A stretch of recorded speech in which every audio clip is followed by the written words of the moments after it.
It's been over 48 hours.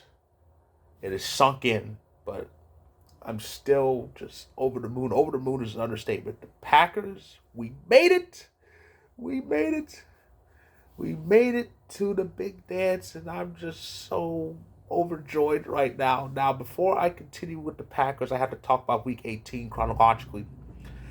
And it started with a couple of good Saturday games in the AFC picture. Steelers were in Baltimore, and the Ravens were sitting players, especially Lamar. But even so, the game was kind of close. It's kind of ugly. Maybe thanks to the elements because it was a rainy day in Baltimore. But in the end, the Steelers did pull it out. They beat Baltimore. They actually swept the season series. I think they only lost one division game all year. The Steelers did. But so yeah, and after that, it was the Texans and Colts. And there was It was a de facto playoff game. The winner was in. The losing team was out. Parted and this was a hell of a game, and Houston took the lead late, but the missed extra point allowed the Colts to have a chance to win it. But the final drive saw a drop pass and a drop pass to Goodson, and people were like, "Where was Jonathan Taylor?" So Houston won. They were in. Indy season was over. Good season though. They weren't expected to be this close, but they were, even with their rookie starting quarterback out. But yeah, so amazing. Houston and Pittsburgh entered this week behind the playoff line. Houston went from 8th to 4th in the conference. They took the lead in the division in the AFC South. Pittsburgh went from 9th to 7th. What they stayed in. It all depended on the Jacksonville game. And Jags were in Tennessee facing the Titans. Now, on paper, the Jags should win, but this is the final week. This is where any given Sunday works overtime. And just ask the Jags. They were on the winning end of this scenario 2 years ago. Remember, 2-14, and they beat the Colts, trounced the Colts to end their season. But unfortunately, turn about in some weird ways and some weirdo fair play. They will be on the losing end of it. They were no match for the Titans, and by the time they got their shit together, it was too late. The Titans beat the Jaguars, ending their season. As a result, Houston won the division. The Bills were in, and the Steelers were in. So the playoff field of the AFC was filled, but except for the AFCs, but I'll get to that later. We'll have to talk about the NFC picture. Now, a whole bunch of teams were alive for the wild card. And but in the South and the East were up for grabs. And Tampa, all they needed was a win, and it was easy. Even when it was ugly, it was easy because Carolina just stopped scoring after they played the Packers. 9-0 was the final score. Can you believe that? 9-0. So Tampa won the division. Atlanta and the Saints would play each other. They could have won the division had Tampa. The winner could have won the division had Tampa lost, but that Tampa win means Atlanta season done. They're out. And even worse, they got trounced by New Orleans. And yeah, there was that fake kneel down touchdown. I still find nothing wrong with it. Arthur Smith should have kept his mouth shut and went to the unemployment line. But so yeah, the Saints were alive with that win.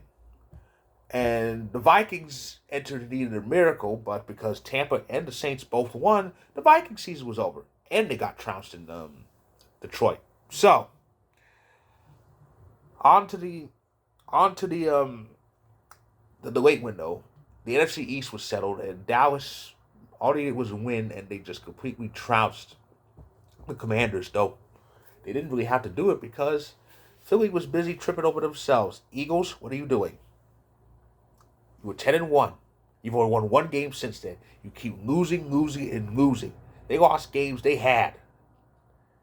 They lost games they had won. It was ridiculous. There's any given Sunday, and then there's what the hell happened. They're screwed. I really think Tampa's going to beat them out, and that's who they're playing.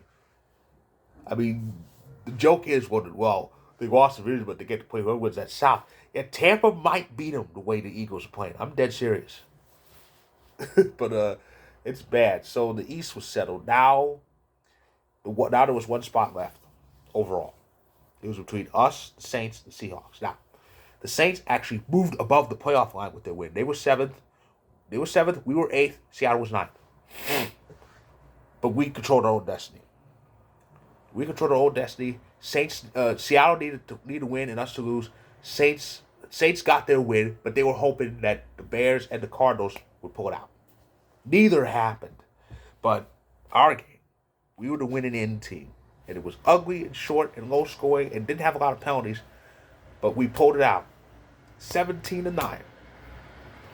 The man wearing this jersey, he had big shoes to fill. And he filled them 10 times over. That is my quarterback. That's my quarterback. He pulled it off.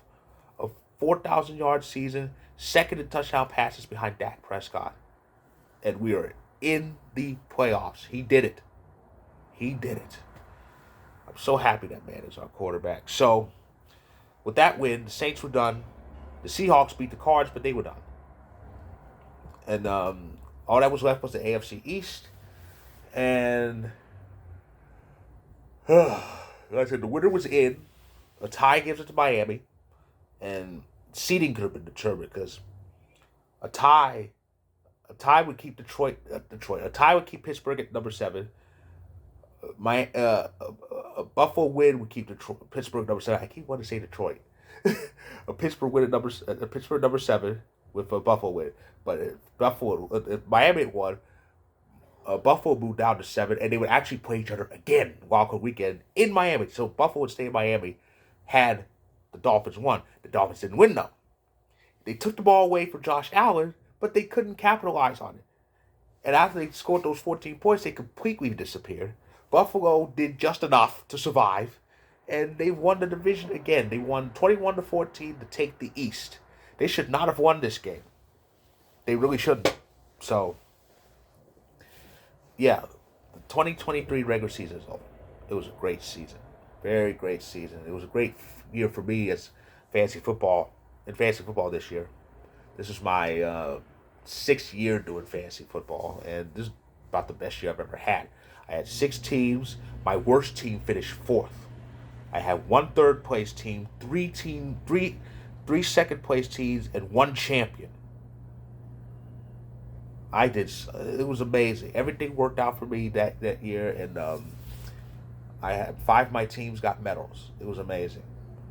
So, what's in store for Wild Card Weekend? I love Wild Card Weekend. I really do. That first kickoff and the playoffs, it's just a different aura. But anyway, what's in store? So, Saturday kicks it off. And then it's 2 AFC games. The Texans and the Browns to kick it off because the Texans kick it off Wild Card Weekend. That's just tradition. And that's on NBC. And Peacock, exclusively on Peacock, and a lot of people don't like this because they're like, "Ooh, I can't watch it." Well, you should have subscribed. But anyway, Dolphins and Chiefs, that's the Peacock exclusive on Saturday. Sunday, the last remaining AFC game, the Steelers and the Bills in Buffalo. And it's NFC the rest of the way. The Packers go to Jerry World to face the Cowboys. And that's on Fox, of course. Steelers Bills on CBS.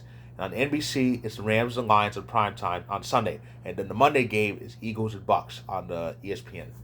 So, yeah, that's Wild Card Weekend, and I'm so excited for it. That is my recap of Week 18. If you like this video, click the like button. If you're on YouTube, click subscribe if you want more. If you're on TikTok, feel free to hit that follow button. My story on Vocal will be featured. Check it out when you can, and I will be back to recap Wild Card Weekend. It's going to be a good Wild Card Weekend. I am so excited for this whole playoffs, which will end with the Super Bowl in Vegas. So, stay tuned.